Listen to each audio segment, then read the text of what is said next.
La nouvelle alliance, nous avons parlé hier soir dans un de nos cafés philo, la nouvelle alliance implique en réalité une perte de libre arbitre.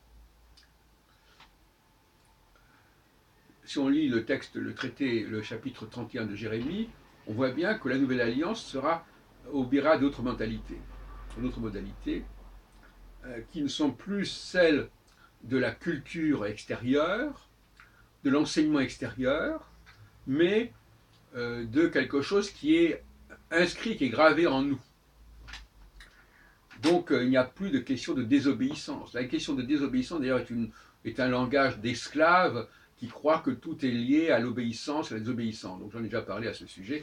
C'est assez lamentable de projeter ses propres problématiques existentielles de cette façon. L'esclave, oui, lui, sa préoccupation, c'est le châtiment s'il désobéit. Bon.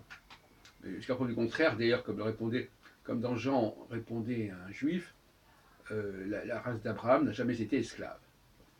Alors, donc finalement, je comprends particulièrement bien la notion de nouvelle alliance, que beaucoup de gens ont du mal à comprendre, parce que moi-même je suis dans l'astrologie.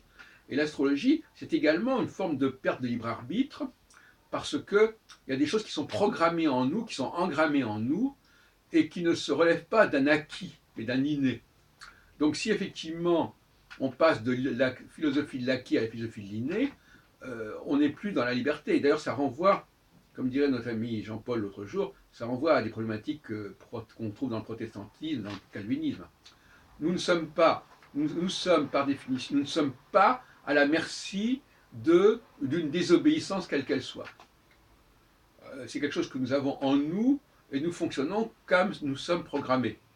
Donc déjà, si on ne comprend pas que la nouvelle alliance c'est cela, c'est ennuyeux. Deuxièmement, on nous dit, mais les juifs autrefois, la société s'en passait très bien. Oui, effectivement. Mais ce qu'on oublie, c'est que depuis l'ère moderne, l'humanité est passée dans une accélération du progrès qui fait que les juifs y jouent un rôle fondamental. Qu'avant, il n'y ait pas eu de juifs aussi actifs, ben, c'est justement lié au fait qu'ils n'étaient pas encore éveillés. C'est un peu l'histoire de la Belle au bois dormant, ils n'étaient pas encore réveillés, et par conséquent, c'est toute la société qui était endormie en quelque sorte. Donc, voilà, si on apprend qu'il y a une psychologie, n'est-ce pas, il faut quand même comprendre qu'il y a des... C'est curieux que dans un temps où on a tellement travaillé sur la subconscience, sur l'inconscient collectif, etc., on en soit encore là. Il y a des choses qui ne sont plus, qui sont programmées, qui sont dans notre inconscient, dans notre subconscient, et qui sont beaucoup plus lourdes, beaucoup plus fortes que les questions de contexte culturel, de culture, etc., de théorie du genre, etc. On veut nous faire croire que tout est une question d'éducation, etc., et donc de respect ou non de la loi. Et là encore, c'est une mentalité d'esclave. Le compositeur, il n'est pas là pour respecter les desiderata du compositeur. Il n'est pas un instrumentiste, il n'est pas un pianiste, il n'est pas un violoniste. Donc c'est simplement, ce sont les serviteurs qui sont constamment à se demander s'ils respectent ou non les ordres, s'ils ont bien compris les ordres.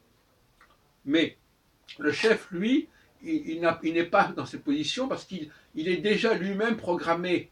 Il a en lui-même cette structure intérieure, et donc par conséquent, elle est en lui, elle n'est pas extérieure. Et donc si elle n'est pas extérieure, il ne peut pas ne pas obéir, on ne peut pas lui parler d'obéissance, puisqu'il est tout simplement en phase automatiquement avec ce qui est en haut.